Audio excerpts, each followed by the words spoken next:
Yeah, I'll react to that, sure. All right, good question. I bet you it's pretty darn close. Land combat, I go France. Naval combat, I go Britain. Air combat, Thai. Maybe I'm just saying that because of historical stereotypes.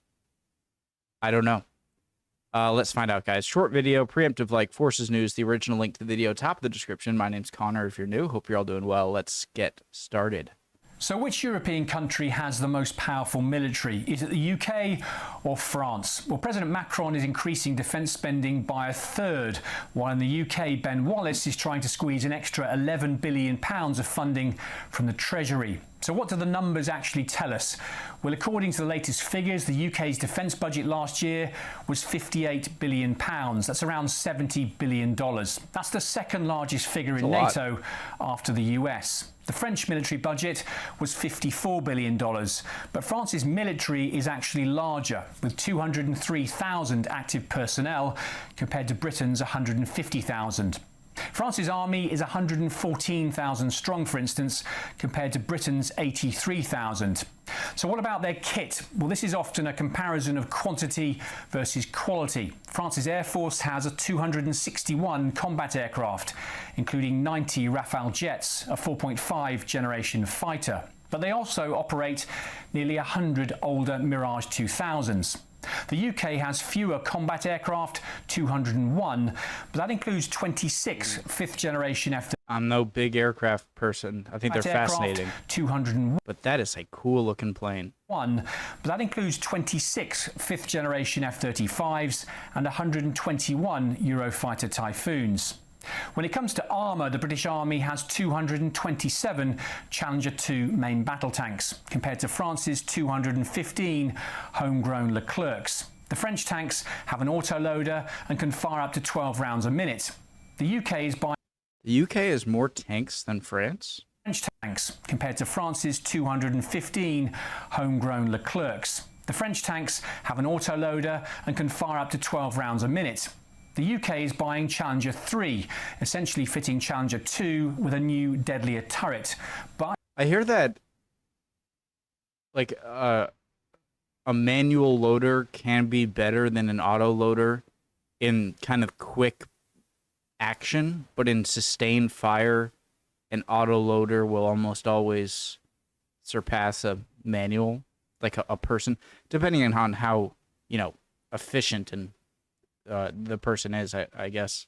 I don't know. I've heard that in other videos. Anyone? 3, essentially fitting Challenger 2 with a new, deadlier turret, but it's only getting 148 of them. In terms of armoured vehicle numbers, the British Army has just under 4,000, while the French military has more than 5. Now, this is a problem area, of course, for the British Army. Think Ajax. And that number includes nearly 400 Warrior fighting vehicles designed in the 1960s.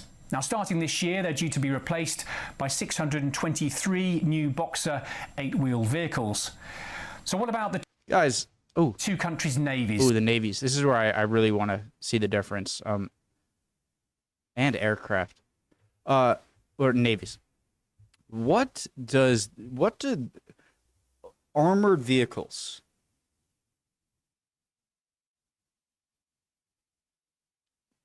are these just transportation? Or, I mean, I see a weapon on them. It looks like a really thin turret, and that number includes barrel. Nearly 4. But what is this for exactly? Is this for targeting infantry? Is it for, like, aircraft? No, or can these somehow get through tanks? 400. Or maybe it's for targeting other armored vehicles. I'm not sure what the armor on an armored vehicle is like compared to a tank armor, but Warrior fighting if anyone knows more about this, vehicles designed in the 1960s. Now, starting this year, they're due to be replaced by 623 new Boxer 8-wheel vehicles. So what about the two countries' navies? Well, in terms of sailors, they have about the same. The Royal Navy has 6 destroyers and 12 frigates. France has a few more ships, 4 destroyers and 17 frigates. But the UK now has 2 modern aircraft carriers able to operate F-35B fighters. France has one older carrier, the Charles de Gaulle, which was launched in 1994.